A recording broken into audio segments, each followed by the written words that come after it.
देखो देखिए, ये एक बड़ा और गहरा सवाल है कि आखिरकार नागरिकता का प्रमाण क्या और नागरिकता किस तरीके से सत्यापित हो। इसको लेकर पहले भी कई बार विचार विमर्श हुए हैं, लंबी चौड़ी बहस हुई है, लेकिन अब जिस तरीके से बिहार और बिहार में आने वाले समय में विधानसभा चुनाव और उससे एन पहले चुनाव आयोग की तरफ से यह फैसला कि स्पेशल इंटेंसिव रिवीजन वो बिहार की वोटर लिस्ट में करेगा, उसके बाद अब यह मामला सुप्रीम कोर्ट में पहुंचा हुआ है, जहां पर इस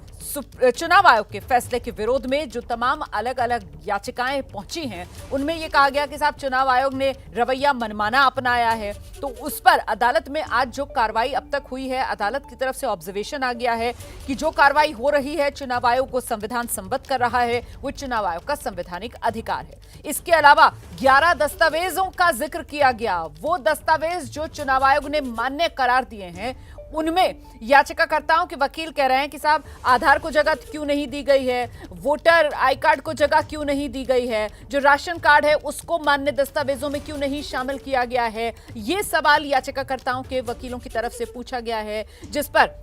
आधार को लेकर तो चुनाव आयोग के वकील की तरफ से भी साफ कर दिया गया है अदालत में भी कि आधार जो है वो नागरिकता का प्रमाण तो है नहीं। और अब मामला जो है वो कुल मिलाकर याचिकाकर्ता के वकील की तरफ से नागरिकता पर ही आ गया है। जैसा कि हमारे सहयोगी अंकित गुप्ता बता रहे हैं कि अब वरिष्ठ वकील कपिल सिब्बल जो हैं वो अपनी दलीलें रख रहे हैं और उनकी तरफ से मुख्य तौर पर इसी बात को रेखांकित किया जा सकता है कि नागरिकता और नागरिकता तय करने का अधिकार चुनाव आयोग के पास कैसे हो सकता है। ये वो अब बड़ा सवाल है जिसको लेकर अदालत के सामने कपिल सिब्बल की तरफ से दलीलें रखी जा रही हैं। और कहीं ना कहीं विपक्षी दलों की तरफ से जो कहा जा रहा था कि एनआरसी और ये एनआरसी को बैकडोर के जरिए लाने की एक कवायद सरकार की, जिसे आगे बढ़ाने के लिए सरकार की तरफ से चुनाव आयोग का इस्तेमाल किया जा रहा है, उन्हीं तर्कों और दलीलों के साथ अब अदालत में वकील अपनी बात रख रहे हैं। इस खबर पर हमारी नजर लगातार बनी हुई है। जैसे ही कोई और अपडेट सुप्रीम कोर्ट से निकल कर आएगा, फौरन आप तक जानकारी पहुंचाएंगे।